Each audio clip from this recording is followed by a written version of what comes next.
شور کی اس دنیا میں شعور بانٹنے والے کاظم بھائی ممبر پر تشریف فرما ہیں. میرے لیے باپ کی حیثیت ہے.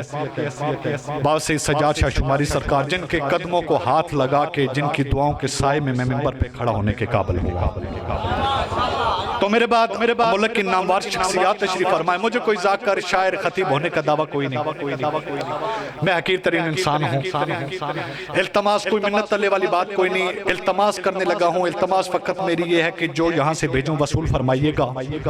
سینے دل پہ لکھیے گا. بات سمجھ میں آئے تو اتنا بولیے گا کہ مجھے یقین ہو جائے کہ میرا خطاب آبادی میں ہے جنگل میں نہیں. اچھا بادشاہ مولا کی عزت کی قسم بھائی سرکار عباس پڑھے تھے وہیں سے شروع کرنے لگا تھا لیکن محفل میں بیٹھے ہوئے کچھ چیزیں آپ سے سیکھنے کو ملی. میرے سامنے سورہ بروج کی ایک آیت تھی لیکن پہلا حصہ 5 منٹ کا میں داد لینے کے نہیں آپ سے دعا لینے کے لیے پڑھنے لگا. اس کے بعد میرا دل ہے کہ میں سرکار عباس کا صفین کے میدان میں اترنا آپ کو سکھاؤں. سورہ واقعہ کی بادشاہ آپ کی وجہ سے مولا کی عزت کی قسم میں گیا ہے.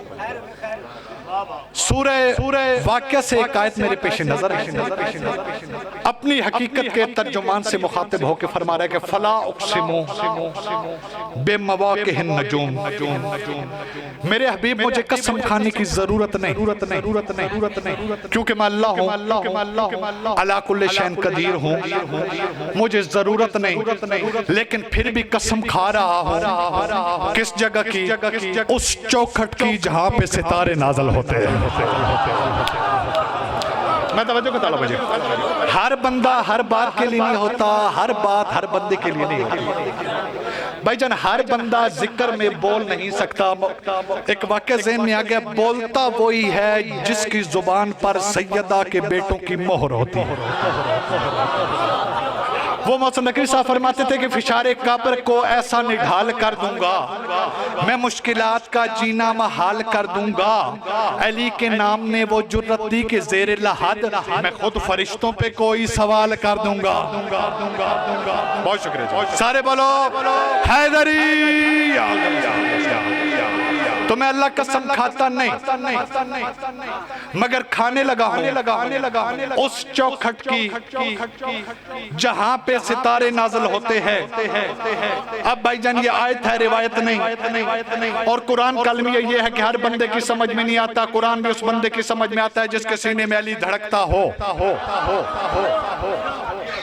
اللہ نے کلام مجید میں 1 منٹ سے بھی کم وقت میں آپ کے سامنے نتیجہ رکھنے لگا. شعبان کا مہینہ ہے. انوار شعبان کا جشن ہے. سارے حضرات انوار شعبان پہ گفتگو کریں گے. میں سیدہ کی چوکھٹ سے گفتگو کا آغاز کرنے لگا. اللہ نے کلام مجید میں 82 مقامات پر قسمیں کھائی ہیں. کہیں علی کے گھوڑوں کی قسم, کہیں رسول کی زلفوں کی قسم, یہاں پہ حد کر دی سرکار چوکھٹ کی قسم کھائی. مجھے ممبر کی عزت کی قسم. میں فکرانی عقیدہ آپ کے حوالے کرنے لگا ہوں. مخلوق جس کی قسمیں کھائے اسے اللہ کہتے ہیں. اللہ جس کی چوکھٹ کی قسم کھائے اسے بطول کہتے ہیں. بہت نوازے یا علی اللہ. بہت نوازے. مخلوق جس کی قسم کھائے اسے اللہ کہتے ہیں اور اللہ جس کی چوکھٹ کی قسم کھائے اسے بطول کہتے ہیں. وقت میرے پاس انتہائی مختصر ہے. میں توجہ کرتا ہوں. ممبر کی عزت کی قسم سیدہ کی چوکھٹ کی برابری عرش نہیں کر سکتا. بہت جلدی دلیل دینا چاہتا ہوں. سیدہ کے دروازے کے نوکر کون کون سے ہیں؟ سلمان, ابو ذر, مقداد, کمبر. عرش پہ کون جاتا ہے؟ جبرائیل, میکائیل, اسرافیل, سلسائیل, فطرس وغیرہ. اب سوال یہ کرنا چاہتا ہوں اتنے بڑے پنڈال میں اتنے عظیم اجتماع میں کبھی آپ نے سنا ہو کہ سیدہ کے کسی نوکر نے عرش پہ جا کے روٹیاں مانگی ہوں؟ سیدہ کا کوئی نوکر عرش پہ گیا ہو کہ میں مسکین ہوں، غریب ہوں، مسافر ہوں، ممبر کی عزت کی قسم جب بھی آیا وہاں سے ملک مقرب سیدہ کے دروازے پہ آیا، میں نے جبرائیل سے پوچھا جبرائیل تو سید الملائکہ ہے، تجھے بطول کے دروازے پہ ہو کیا جاتا ہے؟ مسکرانے لگا اور مسکرا کے کہنے لگا کہ جا زمانے کو بتا دے کہ جو بندہ بھی سیدہ کے دروازے پہ کمی بن کے آئے سید اسے سردار کر دیتے ہیں۔ بہت شکریہ، سید اسے سردار کر دیتے ہیں۔ کون سیدہ؟ محمد مصطفیٰ کی ہتھیلی پہ مقدر کی لکیر کا نام ہے زہرا۔ کون سیدہ کہ جس کی چوکھٹ پر عرش کے ملکوت کمی بن کر آنا اپنی معراج سمجھیں؟ کون سیدہ کہ جس کی دہلیز پر محمد کو شفا، فرشتوں کو غذا اور بندوں کو خدا ملتا ہو؟ اچھا بادشاہ یہیں سے ایک بات اور کرنا چاہتا ہوں، پڑھئے حدیث قصہ، ممبر کی عزت کی قسم امام کی ضمانت بھائی تائید فرمائیے گا کہ جس جگہ پر حدیث قصہ پڑھی جاتی ہے وہاں پہ اگر کوئی مفلس ہو تو تنگدستی دور ہو جاتی ہے، بندہ بیمار ہو تو شفا یابی ہوتی ہے۔ اس کے ساتھ پوری ذمہ داری سے ایک اور فکر عرض کرنے لگا ہوں کہ ہر وہ جگہ جہاں پہ سرکار عباس یا حدیث قصہ پڑھی جائے وہاں امام زمانہ ضرور تشریف لاتے ہیں۔ تو میں نے پہلا فکر کہا ہے کہ جس دلیل سے محمد کو شفا ملتی ہے، اس میں ایک بات کر کے سرکار عباس کی طرف جانا چاہتا ہوں۔ پڑھئے حدیث قصہ، شہنشاہ انبیاء کے بدن میں ذوف محسوس ہوا۔ سرکار اب ذوف اور رسالت کا کوئی تعلق نہیں۔ میں توجہ چاہتا ہوں، ذوف میرا ماننا یہ ہے کہ علی بادشاہ کو ماننے والا انگوٹھا چھاپ ہو سکتا ہے، جاہل نہیں ہو سکتا۔ اور اپنے پیروں کے ذکر میں آہستہ وہ بولے کہ جس کے پیر نے 300 کی اونٹنی بلیک میں 800 کی رسول کو فروخت کی ہو۔ تو بادشاہ کے ذکر میں تھوڑا تھوڑا بولتے ذوف اور رسالت کا سرکار جوڑ کوئی نہیں۔ اب ذوف تھا کیا؟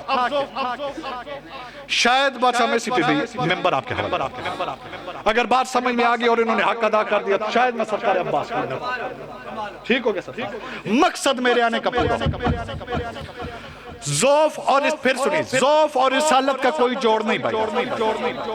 اب ذوف تھا کیا؟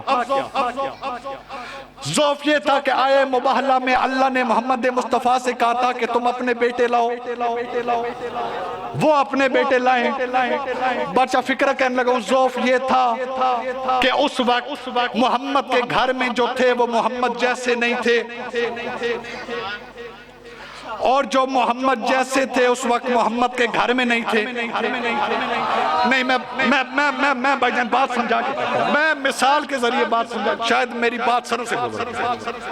اگر کوئی بندہ اپنی کتابوں میں لکھے ہوئے واقعے کا انکار کر دے تو بندے کی بادشاہی ہے۔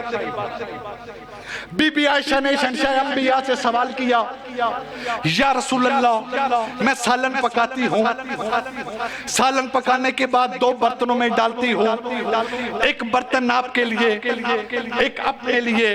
یا رسول اللہ حیران اس وجہ سے ہوں کہ میرے سالن پر مکھیاں بیٹھتی ہیں، آپ کے سالن پر مکھیاں نہیں بیٹھتی۔ مولا کے ممبر کی عزت کی قسم میں فکرہ نہیں عقیدہ پڑھنا چاہتا اور تمہارا امتحان لینا چاہتا ہوں۔ شہنشاہ انبیاء کے چہرے پر مسکراہٹ آئی، مسکرا کر فرمایا عائشہ انا لا مثلو کہ میں تیرے جیسا نہیں، میں تیرے جیسا نہیں، میں تیرے جیسا نہیں۔ بولے گا وہی بندہ جس کی جگہ پر قبر میں علی نے بولنا ہوا، اور جب رسول کے ساتھ رہنے والیاں رسول جیسی نہیں تو مکے کے چوک میں پیدا ہونے والا علی جیسا کیسے ہو؟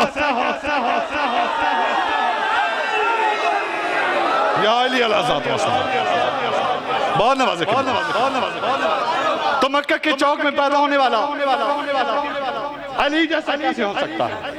تو بات سمجھ میں آگئی، رسول کو ضرورت تھی بیٹوں کی، اپنے جیسوں کی۔ تقریباً 45 آیات نازل ہوئی، پہ در پہ رسالت امام نے تلاوت کی، عیسائیوں نے نہیں مانا۔ جب قرآن ختم ہوا، اللہ کا پیغام آ گیا، میرے حبیب جہاں پہ قرآن ختم ہو جائے وہاں سے سیدہ کی چوکھٹ شروع ہوتی ہے۔ اے میرے حبیب سیدہ کی چوکھٹ پر جا۔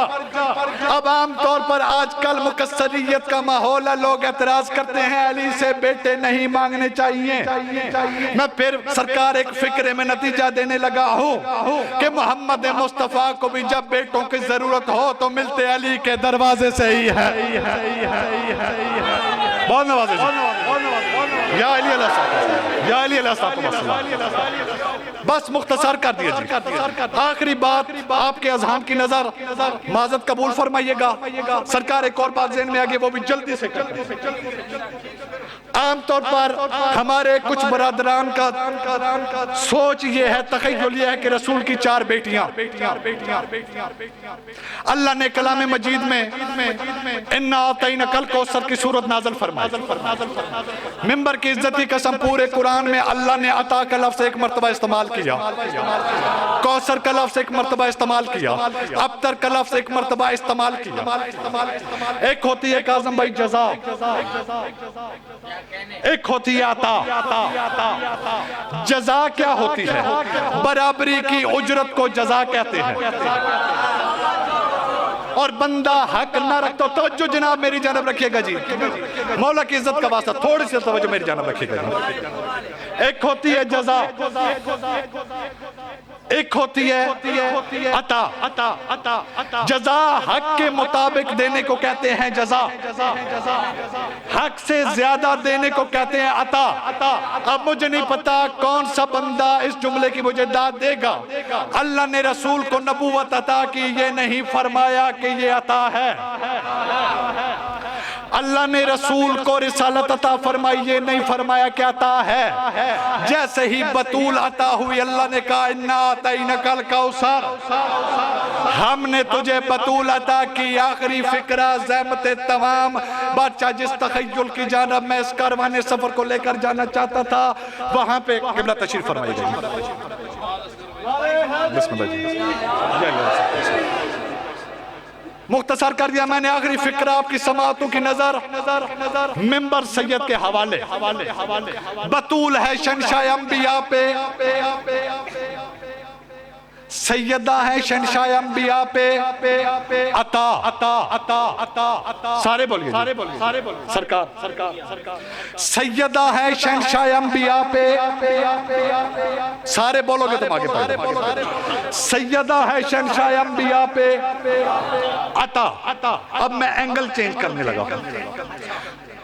73 فرقے کا مفسر اس بات پر راضی ہے کہ اللہ نے محمد مصطفیٰ کے ہر فعل کو اپنا فعل کہا ہے۔ مثال کے طور پر سرکار انبیاء نے سرکار بیعت کے لیے ہاتھ بڑھایا، اللہ نے کہا یہ ہاتھ تیرا نہیں میرا ہے۔ رسول نے نطق فرمایا آیت آگی وَمَا يَنْطِقُ عَنِ الْهَوَىٰ، محمد نہیں بولتا میں اللہ بولتا ہوں۔